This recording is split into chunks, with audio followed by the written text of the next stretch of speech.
किताब इकान को समझने की कोशिश में ये हमारी 17 नंबर की सिटिंग है। और इससे पहले जो आपको बताया था माउंट सिनाई के बारे में कि माउंट सिनाई पर जो मोजेस थे उनसे ईश्वर ने वार्तालाप किया था। फिर पवित्र लेखनी के माध्यम से हमने ये जाना था कि वो वार्तालाप करने वाले और कोई नहीं बहाउल्लाह थे।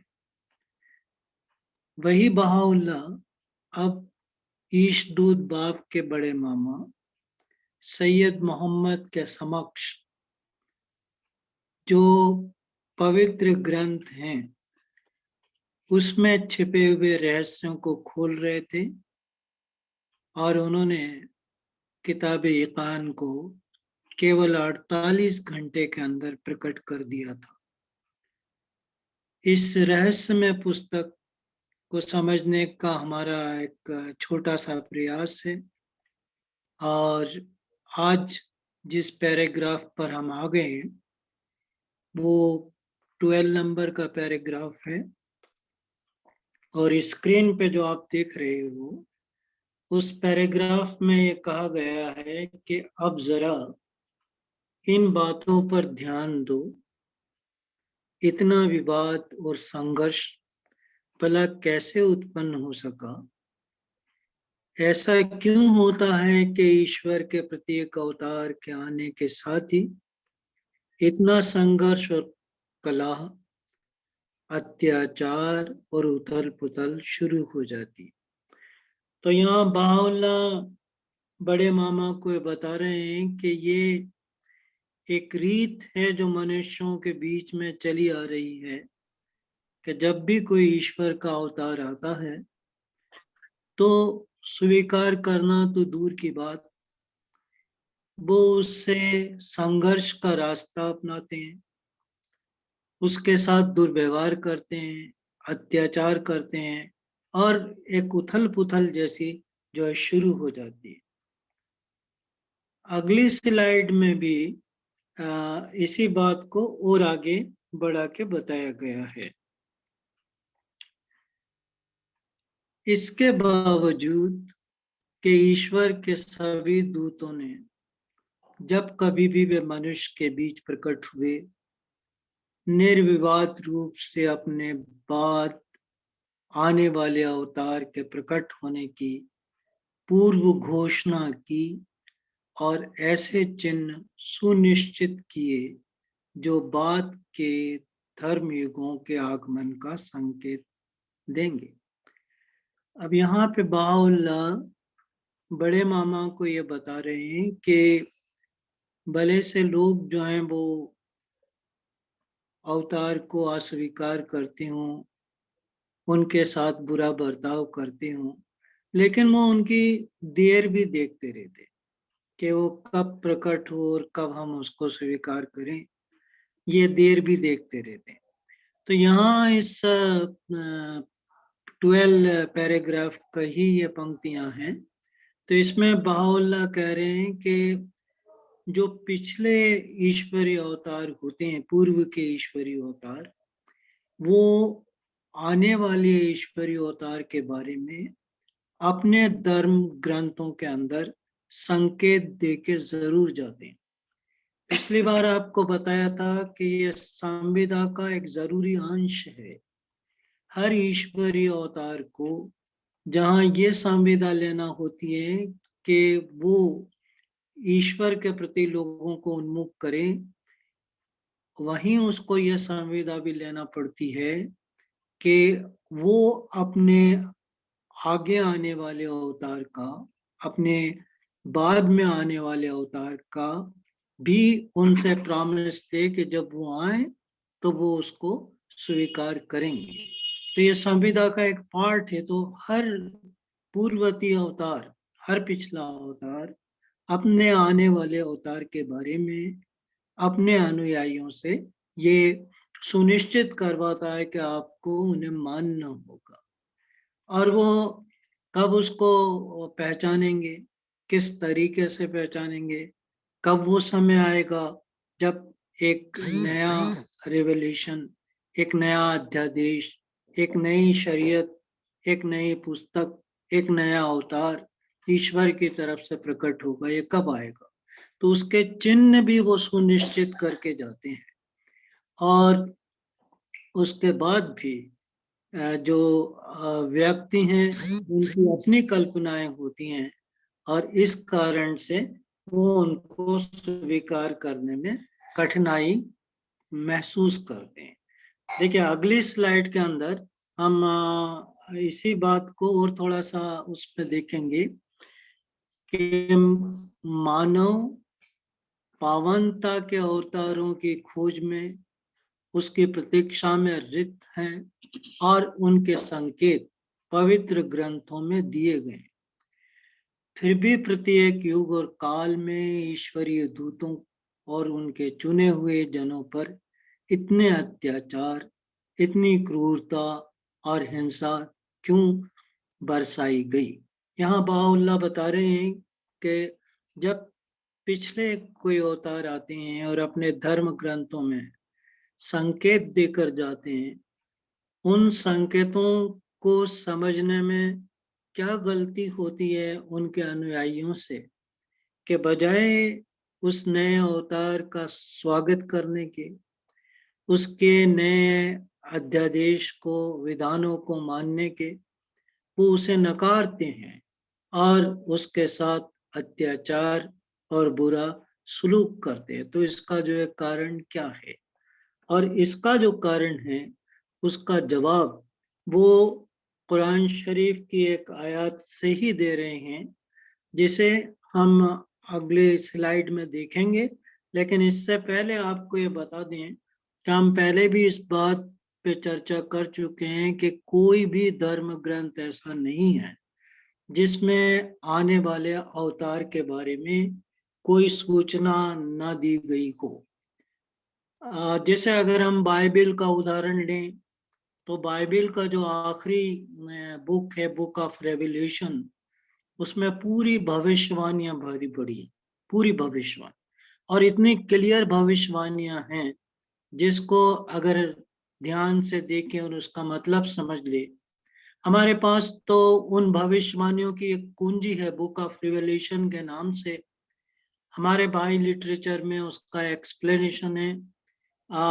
तो अगर उसको कोई ध्यान से समझे और पढ़े, और उसमें जो फिगर आए हैं, जैसे 666 आया है, या 1260 आया, 1260 आया है, तो ये इन फिगरों का मतलब क्या है, ये जो हमारे क्रिश्चियन मित्र हैं वो समझ नहीं पाते, क्योंकि ये जो सारी फिगर्स हैं वो हिजरी कैलेंडर से दी गई हैं, इस्लामिक कैलेंडर से, और उन्होंने क्योंकि इस्लाम को नकार दिया, प्रॉफेट मोहम्मद को अस्वीकार कर दिया, तो वो जो उनकी पुस्तक के अंदर ये फिगर आई हैं, उन फिगरों का अर्थ भी वो समझने से वंचित रह गए।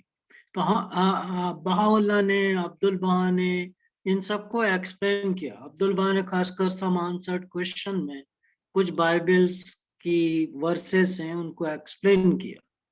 बुक ऑफ डैनियल है, दानियल नबी की बुक, तो उनके थ्रू जो है जो भविष्यवाणियां की गई थी वो बाइबल के अंदर है।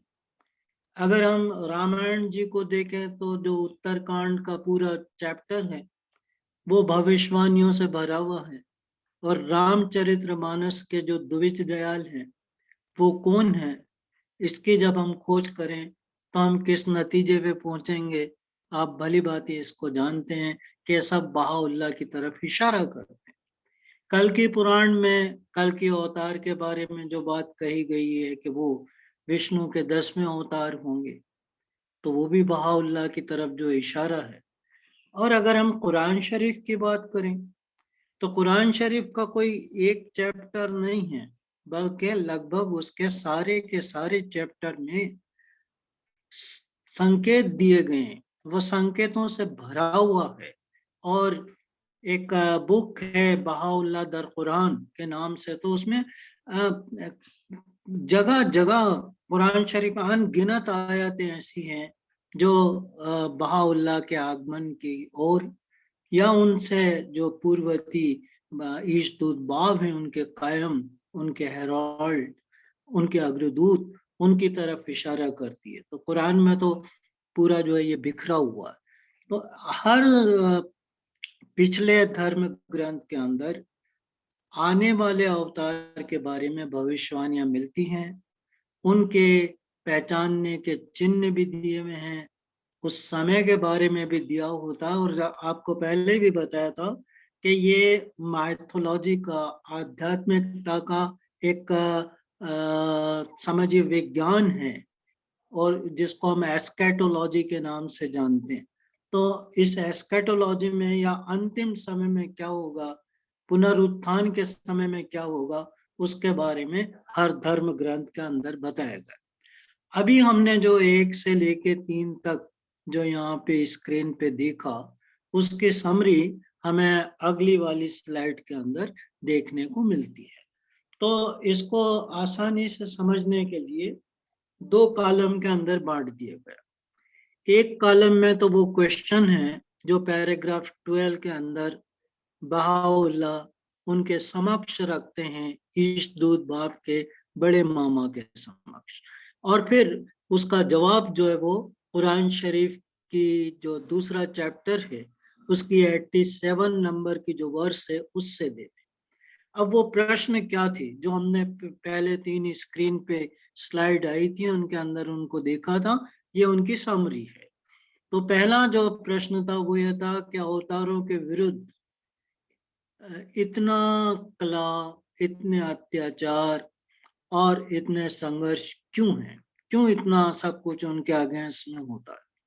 दूसरा है कि उनके शीघ्र आगमन के लिए की जाने वाली प्रार्थनाओं के निष्फल होने का कारण क्या।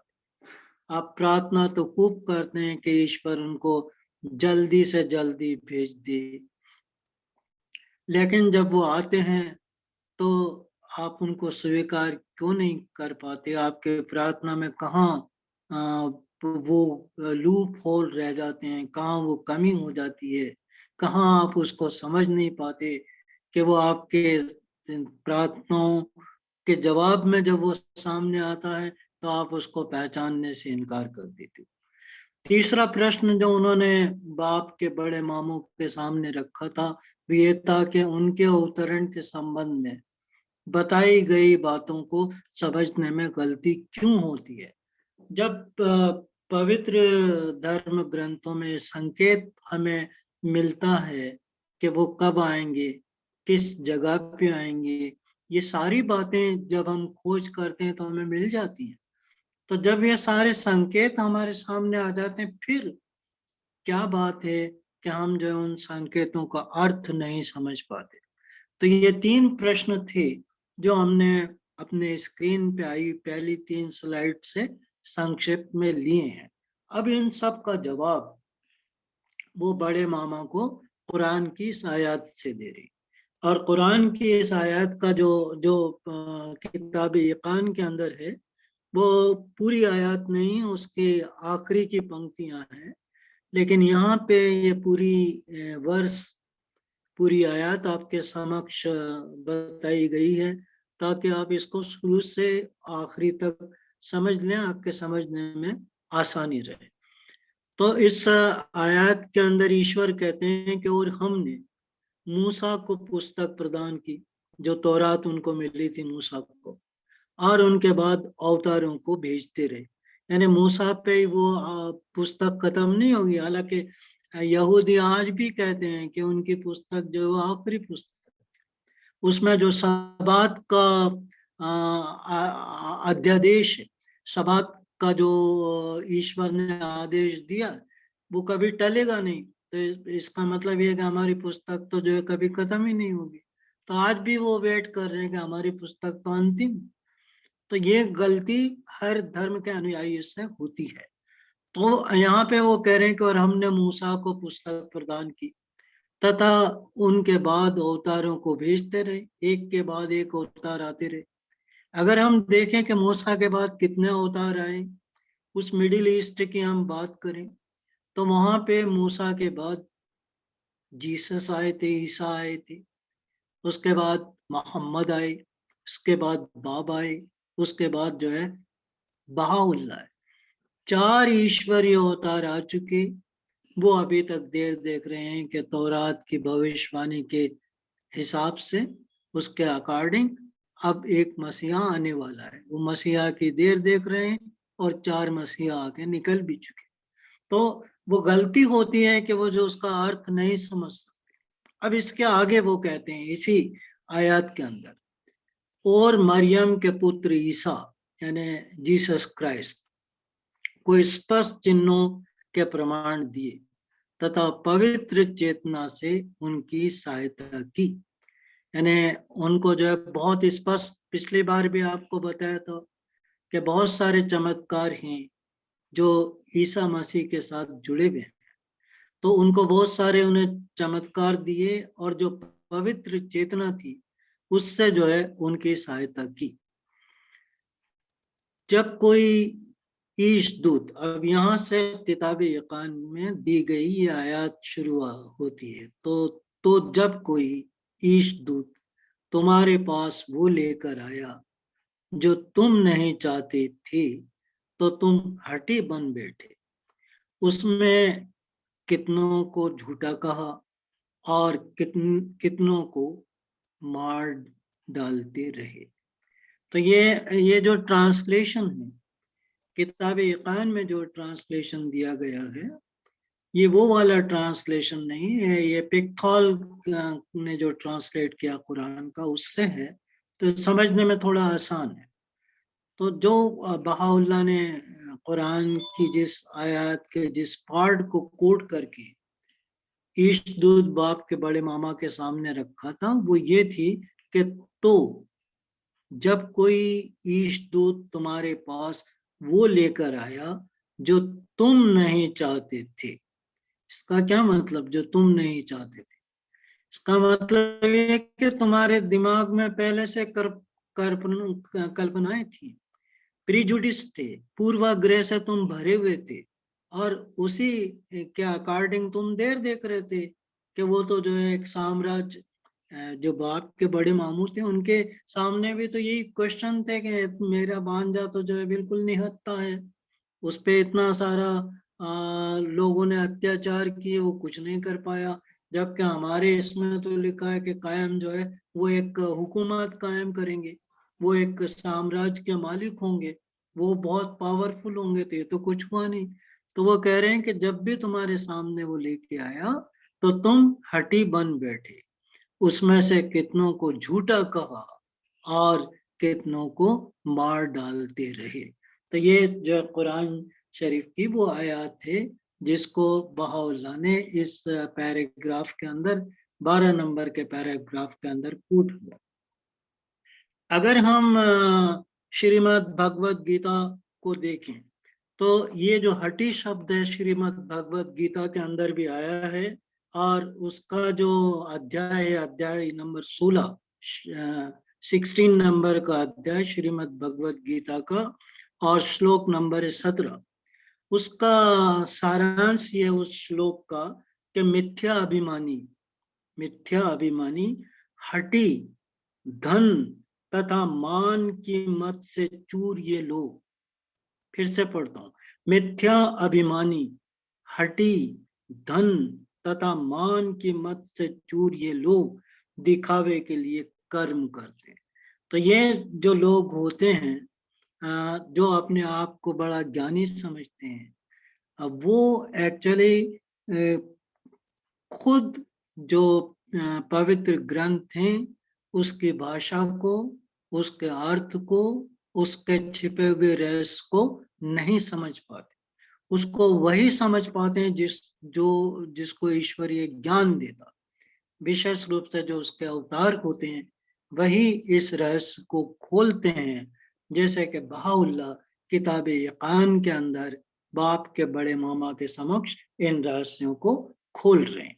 इससे आगे की जो स्लाइड है 5वें नंबर की, इसके अंदर वो जो सैयद मोहम्मद हैं बाप के बड़े मामा, उनको अपना ध्यान आकर्षित करने के लिए वो कह रहे हैं कि जरा सोचो कि ऐसा करने का कारण भला क्या रहा होगा। ऐसा करने का कारण मतलब जो जो भी अवतार आया उस पर आपने अत्याचार किया, उसको जुटलाया, तो इसका कारण क्या रहा होगा। उस सर्व महिमावान परमेश्वर के सौंदर्य को प्रकट करने वालों के प्रति ऐसा व्यवहार जताने की दुष्प्रेरणा कहाँ से मिली। क्यों आपने उनके विरुद्ध अत्याचार किया, क्यों उनको नकारा, क्यों उनके साथ बुरा बर्ताव किया, ये कहाँ से प्रेरणा आपको मिली। दुष्प्रेरणा बोलेंगे तो दुष्प्रेरणा आपको कहाँ से मिली। अतीत के युगों में इन लोगों ने जिस कारण से विरोध किया और उन्हें नकार दिया, उसी कारण से आज के लोग भी आज के युग के लोग भी पद भ्रष्ट हो चले। तो यहाँ वो बता रहे हैं बाउल्लाह के, देखो वो गलती जो हमारे पूर्वजों ने की थी कि अवतार आए, उन्होंने उनको नकार दिया, वो गलती आज हम भी कर रहे। तो क्यों ये आता है, आपको पिछली बार भी बताया था, पर कुरान शरीफ का मेजर पार्ट उन कहानियों पे बेस्ड है जो पिछले अवतारों से संबंधित है। तो ईश्वर की इस माइटी पुस्तक के अंदर, कुरान शरीफ के अंदर, क्या ये कहानियां बेकार में आई हैं? क्या लोगों को दिल बहलाने के लिए कही गई हैं, या उनका टाइम बर्बाद करने के लिए कही गई हैं, या उनका इंटरेस्ट क्रिएट करने के लिए कही गई है? कदापि नहीं। वो ईश्वर के शब्द हैं, ईश्वर की पुस्तक है, और ईश्वर की पुस्तक के अंदर एक शब्द भी बेकार नहीं होता। हर शब्द का अपना अर्थ होता, हर कहानी का अपना एक पर्पस होता। तो वो जो कहानियां कुरान शरीफ के अंदर आई हैं, वो इसीलिए आई हैं कि उससे जो है सीख ली जाए कुरान के अनुयायियों द्वारा, और वो गलती न करें जो उनके पूर्वजों ने पहले की थी। तो यहाँ बाउल्लाह इस बात को जो है बता रहे हैं। उसके आगे फिर वो कारण बताते हैं कि ये जो आपको जो दुष्प्रेरणा आई ईश्वरीय अवतार को नकारने की और उन पे अत्याचार करने की, उनको मार डालने की, तो ये कहाँ से आई। अगली स्लाइड के अंदर जो है, अब इसको पढ़ेंगे, इसके अंदर क्या कहा गया है। किंतु परमात्मा के साक्ष्य को अपने ही ज्ञान के मानदंड से तोलकर, अपने धर्म गुरुओं की शिक्षाओं के कतिपय अंशों को लेकर और उन्हें अपनी सीमित बुद्धि से परे जानकर अशोभनीय कार्यों में लग गए। ये दुष्प्रेरणा का कारण है। दुष्प्रेरणा का कारण, पहला कारण क्या दुष्प्रेरणा का? परमात्मा के साक्ष्य को अपने ही ज्ञान के मापदंड से तोलकर, यानी परमात्मा ने जो साक्ष्य दिए थे, जो आपके जो पहले अवतार ने आने वाले अवतार के बारे में बताया था, उसको जो है अपने ही तरीके से जो है आपने एनालाइज किया। जैसे फॉर एग्जांपल बाइबल का अगर हमने, तो बाइबल में मतलब जो ओल्ड टेस्टामेंट है, यानी जो तौरात है, जो यहूदियों के धर्म ग्रंथ है, उसमें जब जीसस क्राइस्ट का कहा गया था कि वो बादलों पे बैठ के आएंगे, तो वो यही देर देख रहे हैं कि कोई बादल आएगा और उस बादल के अंदर जो है वो जीसस क्राइस्ट उतरेंगे। फिर उनसे कहा था उनके साथ फरिश्तों की फौज होगी, एंजल्स होंगे, ईश्वर के देवदूत होंगे उनके साथ। तो कहाँ देवदूत आए, वो तो जो है उनके कोई कुल मिला के 12 उनके साथ ही थे, वो सब अनपढ़ थे, मछुआरे थे, कौन से देवदूत उनके साथ। तो वो अपने तरीके से एनालाइज कर, तो धर्म गुरुओं, और फिर जो दूसरा बड़ा कारण है वो धर्म गुरुओं की शिक्षा के जो अंश होते हैं, उनको लेकर अपनी सीमित बुद्धि से परे जानकर वे अशोभनीय कार्यों में लग गए। यानी जो यहाँ धर्म गुरु से मतलब वो धर्म गुरु नहीं है, ओलमा नहीं है, पंडित नहीं है, पादरी नहीं है, ये धर्म गुरु ऊंचे स्तर के हैं जिनको हम इमाम बोलेंगे। और खासकर क्योंकि ये बाप के बड़े मामा, बार बार हम ये बताते जाते हैं कि ये 12 थे, 12 इमामों को मानने वाले। तो जो 12 इमामों के कथन हैं, उनकी जो हदीस हैं, उनके जो स्टेटमेंट है, उस स्टेटमेंट को लोगों ने अपनी बुद्धि से गलत समझा। वो इशारों में कुछ और कहना चाहते थे, ये उसका कुछ और अर्थ निकाल रहे। तो ये कारण होते हैं उस दुष्ग्रह के जो आप अवतारों के विरुद्ध करते हो। पहला कारण तो ये कि जो ईश्वर ने सांकेतिक भाषा के अंदर आपको जो चिन्ह बताए थे, आप उसको भौतिक रूप में देखना चाहते, तो वो जो आप नहीं समझ पाते। दूसरा ये कि आपके इमामों ने या आपके पूर्ववर्ती अवतारों ने जो आपसे कहा था, उनके जो कथन थे, उसका अर्थ आप अपनी बुद्धि से लगाना चाहते हो, तो वो भी जो अर्थ है आप गलत निकाल लेते हो। तो ये अड़चने हैं, ये वो प्रेरणा है जो आपको मिलती है, गलत प्रेरणाएं, जिनके द्वारा फिर आप ईश्वरीय अवतार पे अत्याचार करती हो। अगली जो हमारी स्लाइड है, उसके अंदर हम ये देखेंगे कि प्रत्येक युग में धार्मिक नेताओं ने लोगों को अनंत अनंत मुक्ति के तट तक पहुंचने में बाधा पहुंचाई। देखिए, बहुत इंपॉर्टेंट पॉइंट है। अधिकांश लोग ऐसे होते हैं जो अपनी बुद्धि का उपयोग नहीं करते। हमारे फेथ के अंदर एक बहुत इंपॉर्टेंट प्रिंसिपल है, वो है आपको खुद खोज करना है, इन्वेस्टिगेशन ऑफ द ट्रूथ। तो खुद आपको सच्चाई की खोज कर, किसी और के भरोसे आपको नहीं चलना, नहीं तो वो तो आपकी नैया डुबो देंगे, ये जो धर्म गुरु हैं। तो यहाँ कहते हैं प्रत्येक युग के धार्मिक नेताओं ने लोगों को अनंत मुक्ति के तट तक पहुंचने में बाधा पहुंचाई। तो ये रुकावट हो जाते हैं, बजाय ये कि सहायता करते आपको कि आप ईश्वरीय अवतार को स्वीकार कर लेती, उसके अध्यादेश को मान लेती, उसकी पुस्तक को अपने सीधे हाथ में पकड़ते, उसके बजाय ये आपको रोकते हैं। क्योंकि प्रभुत्व की लगाम सदा उनकी ही शक्तिशाली मुट्ठी में रही है। क्योंकि ये जो सो कॉल्ड उलेमा हैं, ये जो पंडित हैं, पादरी हैं, या धर्म गुरु हैं, या विद्वान हैं, ये लोगों को अपनी मुट्ठी में बंद कर, अपने वश करके अंदर रख, और इस पे बड़ा वो घमंड भी करते हैं कि इतने सारे हमारे अनुयायी। तो जब हम स्पीच देते हैं तो पूरा हाल भरा रहता, और हमको बड़े ध्यान से सुनते, हमारी एक एक बात को मानते, तो इस पे गर्व भी करते हैं। तो प्रभु की जो लगाम है लोगों की, सीधे साधे लोगों की, वो उनके हाथ में रहती। कुछ लोगों ने नेतृत्व के लोभ में, यानी उनको ये लोभ लग जाता है कि मेरा कितना आदर सम्मान। बहाउल्लाह इसको अपनी राइटिंग में बड़े अच्छे से बताते हैं कि जब ऐसा कोई उलमा, कोई मुज्तहिद, कोई आलिम जब चलता है तो हमेशा आगे चलता, और उसके पीछे जो कदमों की थाप आती है हजारों लोगों की, तो उसका सीना गर्व से फूल जाता है कि कितने लोग मेरे पीछे चल रहे। तो जो ये नेतृत्व का लोभ उनके अंदर होता है कि कितने सारे मेरे अनुयायी है, कितना मुझे रिस्पेक्ट देते हैं, तो वो अपनी सीट को जो है छोड़ना नहीं चाहता। और अन्य लोगों ने ज्ञान तथा समझ की कमी के कारण लोगों को इससे वंचित कर रखा। जो सीधे साधे लोग हैं, वो ना तो अपने धर्म ग्रंथों को पढ़ते हैं, ना उनके अर्थ को समझते हैं। जो कही सुनी बातें उन्होंने सुन ली इन लोगों से, उसी को सही मान लेते हैं और उसी को उनके पीछे चलने देते हैं। तो ये लोग ऐसे हैं।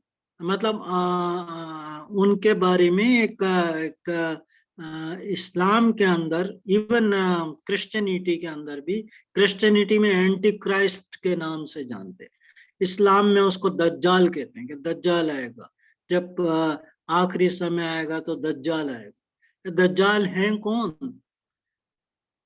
कभी इस पे आप सोचिए, उसके अर्थ को जानिए कि दज का मतलब क्या होता है, और उसका दज को चलाने वाला कौन है। तो दज का अर्थ होता है डंकी, गधा। तो वो जो है ये लोग दज्जाल की तरह होते हैं, जो उन सीधे साधे लोगों को हाँकते रहते हैं, जिस तरफ ये चाहे उस तरफ उनको हाँक के ले जाते हैं और उनको जो है बहकाते रहते हैं। अब इसके बहुत सारे उदाहरण हमारे सामने हैं। अगर हम बहाउल्लाह के युग की बात करें तो बहाउल्लाह की जो आखिरी कृति है, epistle to the son of wolf, भेड़िया पुत्र के नाम पाती, उसके अंदर जिस उलमा की बात करते हैं, जिसके लिए वो पुस्तक लिखी गई है, मुझे विश्वास है कि आप में से कई लोगों ने इसको पढ़ा होगा। नहीं पढ़ा हो तो आप इसको जरूर पढ़िएगा, क्योंकि आखिरी पुस्तक है जो बहाउल्लाह पे अवतारित हुई थी, और ये एक बहुत बड़ा चमत्कार है उनकी राइटिंग का। तो उस जिसके लिए वो पुस्तक लिखी गई थी, वो एक मुस्लिम उलमा थे, मोहम्मद तकी नाम था। बहाउल्लाह देखिए उनको कितने रिस्पेक्ट से बोलते हैं, उनका नाम भी नहीं लेते, ओ शेख ऐसा करके उनको एड्रेस करते। तो वो मोहम्मद तकी थे। कितना उनके उनके दिल में बहाउल्लाह के प्रति नाराजगी थी, कितना गुस्सा था, कितनी ईर्ष्या थी कि शिया लोगों के अंदर, ये जो 12 शिया रहते हैं, इन लोगों के अंदर रमजान के महीने में भोर के टाइम में एक प्रार्थना पढ़ी जाती है, जिसको एक दुआए सहर कहते हैं, यानी भोर की प्रार्थना दुआए सहर के, उसमें बहा का नाम आता। तो ये व्यक्ति जो मोहम्मद तकी, जो शेख थे, जिसको भेड़िया पुत्र की उपाधि मिली, तो वो जो है इतना चिढ़ता था कि उसने अपने अनुयायियों से यह कह दिया था कि ये जो है प्रार्थना न पढ़ी जाए। तो उसने अपने अनुयायियों से ये प्रार्थना पढ़वाना बंद कर दी थी, जबकि इन्हीं 12 के अंदर जो इमाम जाफर सादिक हैं, इनसे इनसे पहले वाले जो इमाम हैं, जिनको सभी मानते हैं, सुन्नी भी मानते हैं, शिया भी मानते हैं, बहुत लर्नेड थे। कई उनके बताते हैं कि उस समय उनके 2500 जो है वो उनके शिष्य थे, तो बहुत लर्नेड इमाम थे। तो उन्होंने इस प्रार्थना के लिए, दुआ शहर के लिए, जो कि रमजान के दिनों में पढ़ी जाती भोर की प्रार्थना, उसके बारे में कहा था कि इस प्रार्थना का अगर महत्व लोग जान जाएं तो इसको लेने के लिए झपटेंगे। तो क्या था उस प्रार्थना के अंदर? उस प्रार्थना के अंदर बहाउल्लाह का नाम था, उस प्रार्थना के अंदर ग्रेटेस्ट नेम था, उसके अंदर जो है इसमें आजम था। तो वो प्रार्थना इसने बंद कर दी, इस भले आदमी ने, क्योंकि उसके अंदर बहाउल्लाह का नाम आता था। तो ऐसे लोग हैं। अगर हम ईशदूत मोहम्मद के बारे में जाने तो ईशदूत मोहम्मद के समय में उनके एक अंकल ही थे। एक अंकल की कहानी तो आपने सुनी, अबू लहब जिसको बोलते हैं। वो तो खैर बहुत ही कष्ट देता था, कांटे बिछाना, पत्थर फेंकना, इस तरीके का, गंदगी डाल देना प्रॉफिट पे। लेकिन ये जो दूसरे थे, ये भी इनके अंकल थे, और इनका नाम एक्चुअली जो था वो अबू हक्म था। अबू हक्म, अबू मीन्स फादर, हक्म मतलब विजडम का फादर। यानी जब भी कुरैश, जो प्रॉफिट मोहम्मद का घराना था, कुरैश या बनु हाशिम, तो जब इस घराने को किसी से सौदा करना होता था या कोई डील करना होती थी, या उस समय के जो किंग थे उनसे संपर्क करना होता था, तो इसको भेजा जाता था, अबू हाकिम को, जो कि प्रॉफिट मोहम्मद का अंकल था। तो वो, क्योंकि वो बहुत पढ़ा लिखा था, बहुत अच्छा लिखता था, बहुत अच्छा बोलता था, सारे उसमें गुण थे, इसलिए उसको अबू हाकिम बोलते थे। यानी बहुत हिकमत वाला है, बहुत विजडम वाला है, बहुत ज्ञान वाला है, ये बोलते थे। लेकिन प्रॉफिट को जो नहीं माना, प्रॉफिट को नहीं माना, तो फिर उसका टाइटल क्या हो गया? अबू हाकिम से बदल के वो अबू जहल हो गया, यानी जहालत वाला, इग्नोरेंट, जो किसी चीज को समझता नहीं, कम अकल। तो देखिए, जो ईश्वरीय प्रॉफिट को हम कई बार इस बात की चर्चा कर चुके हैं कि ईश्वर ईश्वर है, जब उसके आदेश को कोई नहीं मानता तो ऐसे लोगों को मूर्ख भी कहता है, वो ऐसे लोगों को जाहिल भी कहता है, वो ऐसे लोगों को पे जो है अपने प्रकोप भी उतारता रहता है। तो ये मामूली बात नहीं है। प्रॉफिट को नकारना यानी दूसरे शब्दों में ईश्वर का इनकार करना होता है। तो इसमें जो है वो उनके हाथ में रहती है, इसलिए वो लोगों को बहकाते रहते हैं और फिर उससे वंचित कर देते हैं। अब इसके बाद जो हमारी अगली स्लाइड है, तो शायद ये हम इसको और कवर कर पाएंगे। ये पैराग्राफ नंबर 14 के आगे की पंक्तियां हैं। क्षणभंगुर सम्राट जी, 1.5 मिनट बस इसको पढ़ लेते हैं, फिर इसको आगे डिस्कस करेंगे। क्षणभंगुर साम्राज्य से संतुष्ट इन लोगों ने स्वयं को अनंत प्रभु सत्ता से वंचित रखा। इस तरह ना तो उनकी आंखों ने परम प्रियतम के मुख मंडल की ज्योति के दर्शन किए, ना ही उनके कानों ने अभिलाषा के पक्षी का सुमधुर कल रव ही सुना। तो ये जो है, अब इसमें कुछ शब्द आते हैं, थोड़ी अलंकारिक भाषा है, तो इन अलंकारिक शब्दों पे हम अगली बार से चर्चा करेंगे। Okay, thank you very much.